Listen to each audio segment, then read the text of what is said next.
पूरे देश के अंदर भागम भाग मची है। रेमडेसिविर नाम की एक दवाई है, उसका स्टॉक बना के लोग रख रहे हैं और चाहे बीजेपी हो चाहे कांग्रेस हो, सब एक दूसरे के ऊपर आरोप प्रत्यारोप कर रहे हैं। ये जो दवाई है ये बहुत महंगी आती है, मगर सरकार ने इसके रेट्स कट डाउन करने के लिए फार्मास्यूटिकल कंपनियों से बात की। इस प्रकार का जो पेंडेमिक के अंदर व्यवस्था है पहले से हमारे संविधान के अंदर मौजूद है कि पेंडेमिक की सिचुएशन के अंदर सरकार के कहने पर रेट्स को कम करने पड़ेंगे, मगर इसका कोई फायदा नहीं हुआ जनता के ऊपर। अगर आप भी होर्डिंग कर रहे हैं तो इस बात को आप समझ लीजिए कि रेमडेसिविर को इमरजेंसी यूज का ऑथराइजेशन जरूर मिला है, मगर फिर भी इसकी इफेक्टिवनेस अभी जांची परखी नहीं गई है। ना तो ये दवाई कोविड-19 के लिए बनी थी और ना ही इसके इतने अच्छे रिजल्ट्स हैं कि इसको रिकमेंड किया जा सके कि हां अगर इस दवाई को आप देंगे तो शर्तिया मरीज को फायदा होगा। ये एंटीवायरल जो ड्रग्स होती हैं लास्ट के अंदर VIR लगा होता है, एसाइक्लोवीर हो चाहे रेमडेसिविर हो, मगर ये रेमडेसिविर लीवर और किडनी के ऊपर काफी ज्यादा हैवी है, इसीलिए इसको अपने आप नहीं लगाना चाहिए। और इसीलिए केवल इमरजेंसी यूज के अंदर जहां पर यूं लगता है कि पेशेंट जाने ही वाला है तो उसके ऊपर लास्ट अटेम्प्ट के तौर पर इसको ट्राई किया जाता है। किडनीज के ऊपर इसका असर इसलिए ज्यादा होता है क्योंकि इसका एक्सक्रीशन है, यानी कि कोई भी चीज जो आप खाएंगे वो कैसे ना कैसे निकलेगी, या तो वो पेशाब के थ्रू निकलेगी या फिर फीकल मैटर के साथ में निकलेगी। ये जो दवाई है ये किडनी से निकलती है, इसीलिए किडनीज का इसके ऊपर बहुत ज्यादा फर्क पड़ता है। जब भी ये इंजेक्शन दिया जा रहा होता है डॉक्टर क्लोजली मॉनिटर करते हैं कि पेशेंट के ऊपर इसका क्या फर्क पड़ रहा है, उसके किडनी के ऊपर और उसके लीवर के ऊपर फर्क पड़ रहा है। लीवर का इसके अंदर बहुत बड़ा रोल है क्योंकि ये ड्रग सीधी ड्रग नहीं होकर एक प्रोड्रग है। मतलब इसका यह है कि लीवर के अंदर आके ये ड्रग किसी और चीज में कन्वर्ट होती है, वहां से किसी और में, किसी और में और किसी और में होती है, फाइनली जो बनता है वो काम में आता है। बाजार के अंदर सभी दवाइयां एक प्रकार से काम नहीं करती, आप भूल करके इसका स्टॉक मत करिए। पहली चीज जान लीजिए कि इसका इंजेक्शन लगाना पड़ता है और वो भी कम से कम आधे घंटे से लेकर और 2 घंटे के बीच के अंदर ड्रॉप दर ड्रॉप जाना चाहिए, क्योंकि इसका जो एक्सक्रीशन है यानी कि शरीर से बाहर निकलने की जो टेंडेंसी है वो बहुत तेज है, फटाफट शरीर से बाहर निकलती है।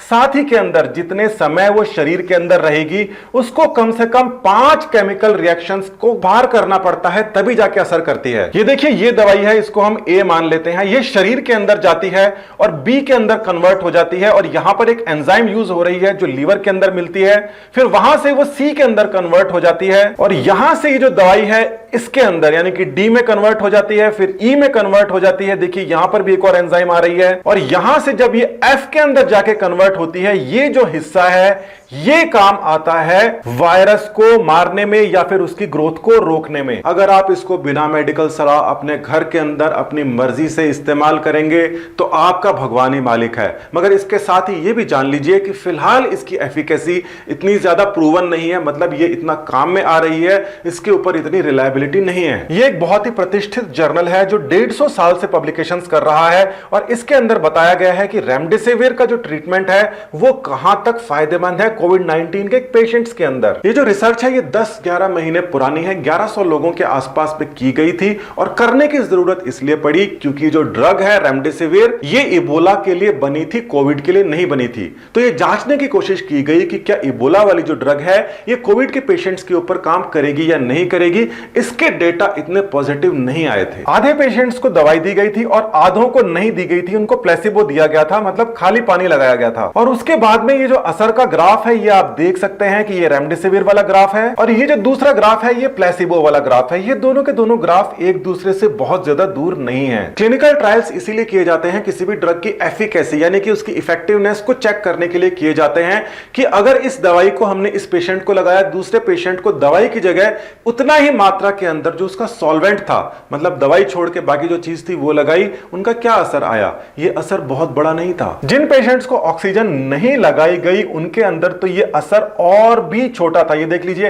ये जो ग्राफ है ये करीब करीब एक बराबर ही चल रहे हैं दोनों के। अब बात ये आ जाती है कि ऑक्सीजन कितने % लोगों को चढ़ाने की जरूरत पड़ती है और कितने लोगों को रेमडेसिविर की आवश्यकता है। रोजाना के 2 लाख केस आ रहे हैं मगर 1% लोगों को भी ऑक्सीजन चढ़ाने की जरूरत नहीं पड़ रही है, यानी कि 2000 लोगों को भी ऑक्सीजन चढ़ाने की जरूरत नहीं है।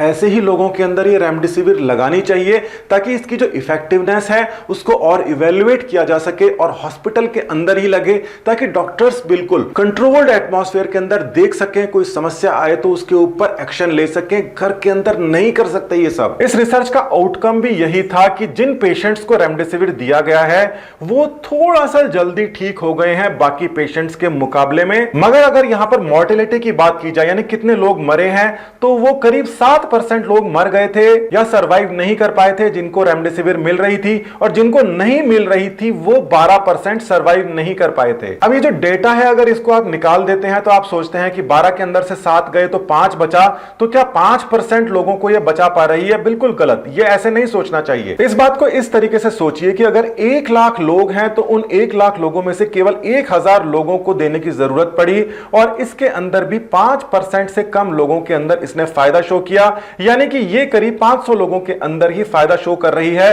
1 लाख लोगों के अंदर से।